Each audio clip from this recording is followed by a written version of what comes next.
hope you're well. Welcome back to the channel. Rod building is not something that I profess to be an expert at all. It's something I've done for many years though, purely at hobby level.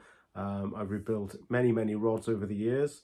It's just something I've always enjoyed doing. I don't use much in the way of special equipment. I don't have a rod building jig, just using bobbin holders, and I've got a little motor for drying, but more on that later. But I just thought I'd share with you the way I build my rods, how easy it is to do at home. It's such a satisfying thing to do when you have a rod that you've built yourself and you go fishing with it. It's a great feeling. The rod we're going to be rebuilding is a Daiwa Carbon Cruiser 20 to 30 pound boat rod. I'm not a big boat angler. When I do go out on the boat, it's generally uptide fishing for me. Got another trip coming up. I think it's on the 22nd of May. So maybe we can get this one built and finished on time, and I can take that one fishing with me then.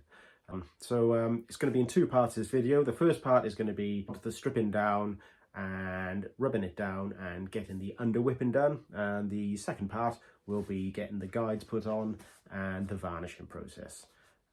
So hopefully you stick around. Like I say, there's lots and lots of videos on rod building on YouTube, from all sorts of levels really, down to just sort of repairing a guide, up to full-blown professional videos. This is my version. This is how I always build my rods.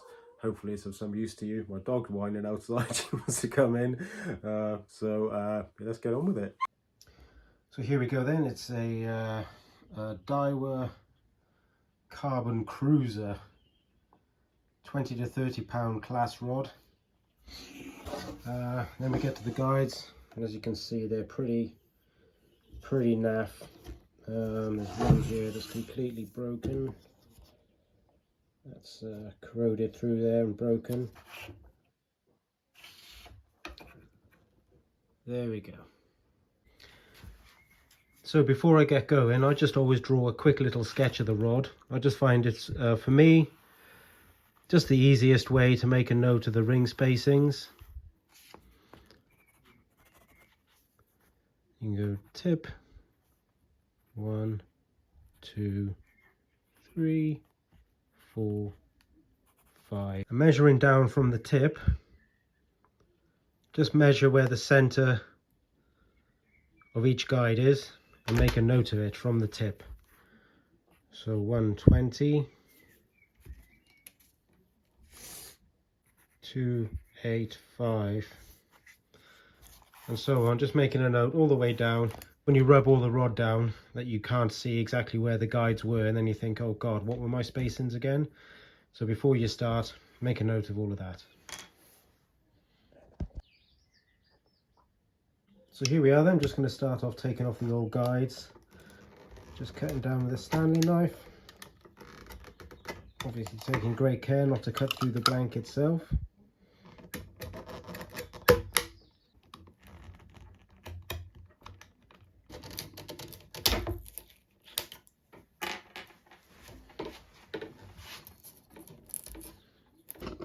Sometimes if the old epoxy has been very stubborn, you can't get it off, you can either use a hot air gun or a lighter just to soften up the epoxy first.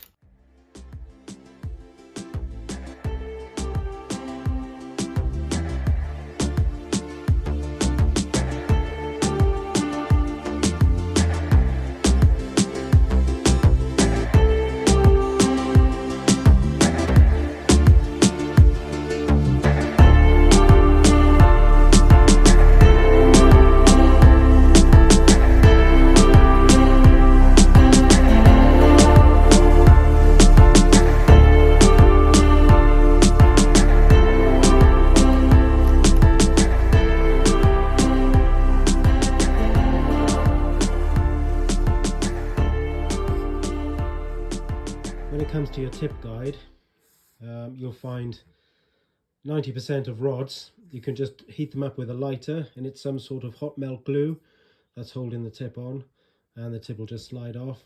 Every now and again you'll come across a brand or something that for some reason has been super glued on, or a previous owner has used super glue, in which case you can try warming it up and getting off like that, but normally you have to resort to cutting it off. So I'm going to give it a whirl. Hopefully this one will come off with a lighter.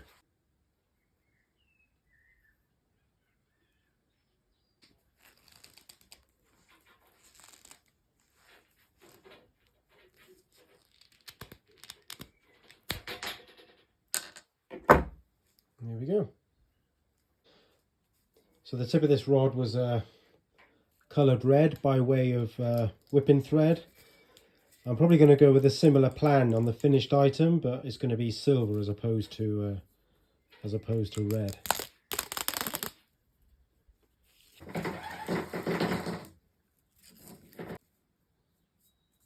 So yeah, it's the rod all stripped off now, ready to rub down. I'm just going to start off with 240 grit wet and dry sandpaper.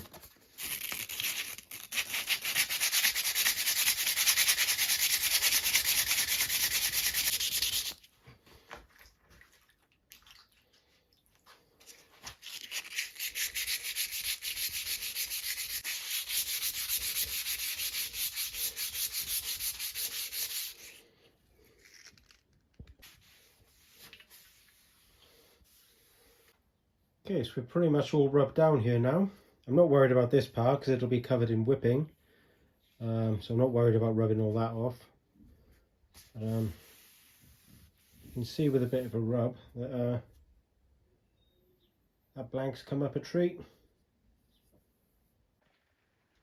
So here then I've matched as close as I can the guides that came off the rod. It's similar sizes from the kit of guides from Amazon.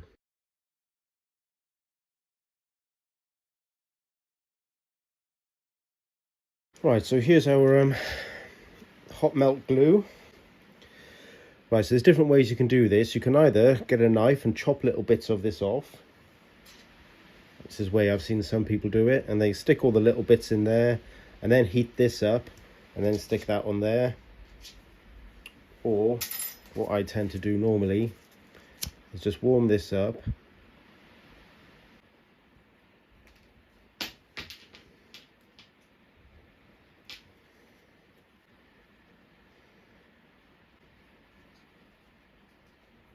I normally don't make this much of a mess. It's just because I'm trying to look at the screen at the same time as doing it. Okay, but you get the idea. You can very easily transfer a blob of glue on the end there. Then warm the whole thing back up again. Pop your tip ring on.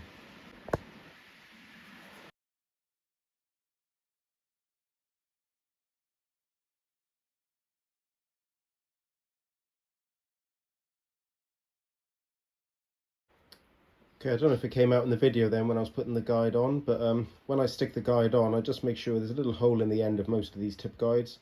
I just make sure that I see glue squidging out the end of that, and then you know that this is all completely full of glue.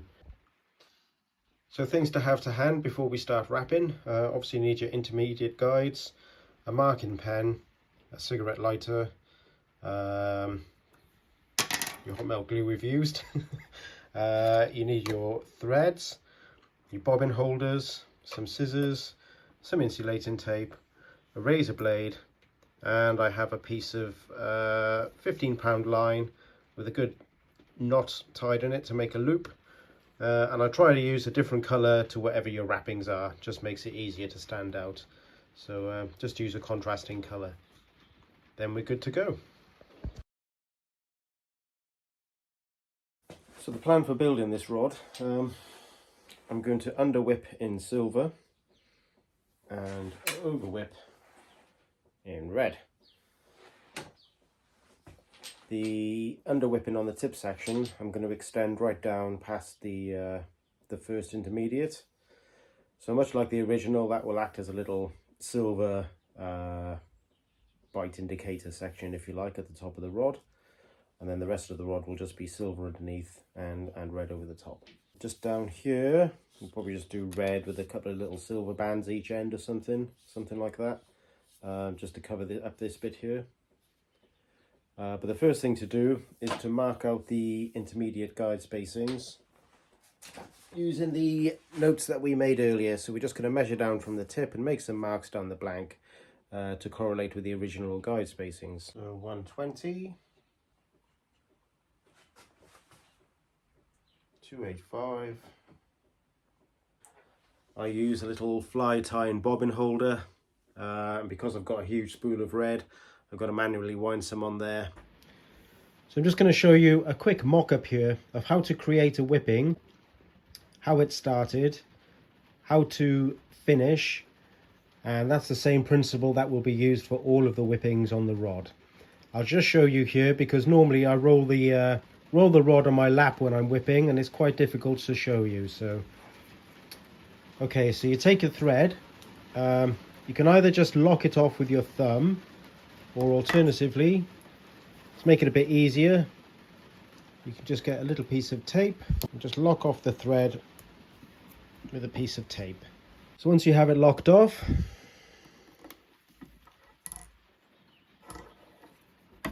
just make a turn around the rod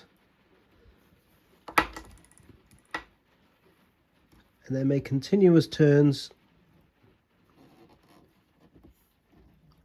which lock off the thread, and you keep rolling the rod, just making sure that you don't overlap any of the wraps that you've already made.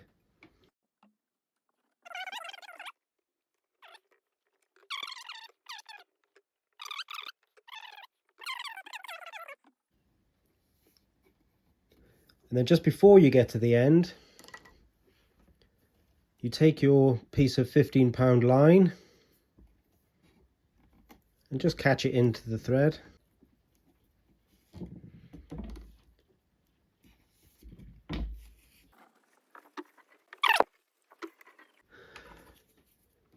You can just snip off the thread,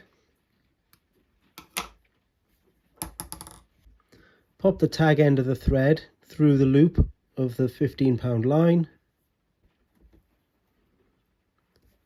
and then pull on here,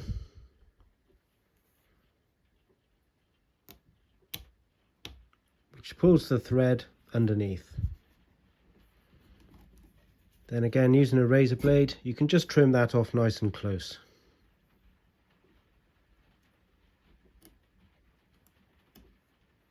There we go.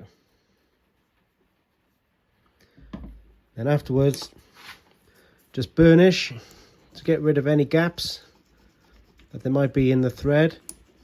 And if you want to have a little trim band, all you have to do, just take a length of the material. This is a bit of the silver thread that you want to make the trim band with. And then just start your wraps in the same way, but with the silver thread underneath.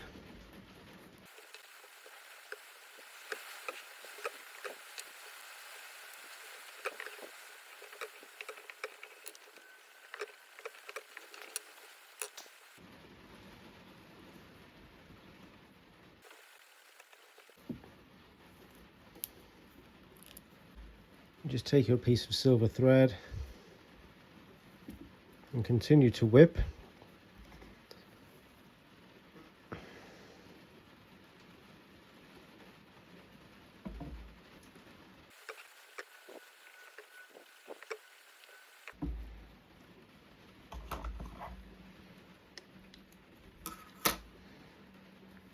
And pop that through there.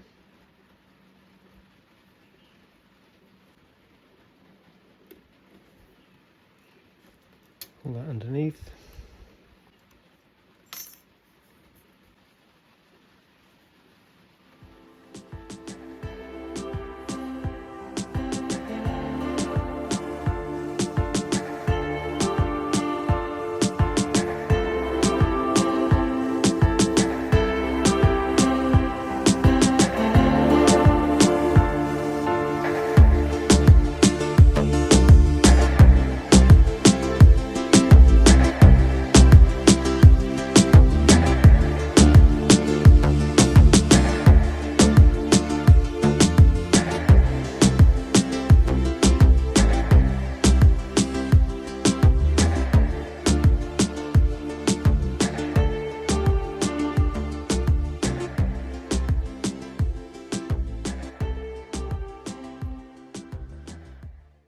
Just to show you so far then, so we've got our tip guide on,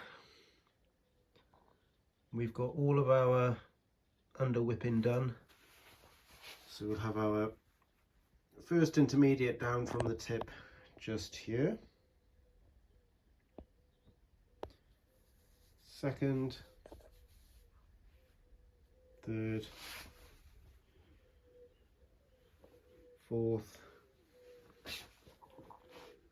and fifth with our bit of bling on,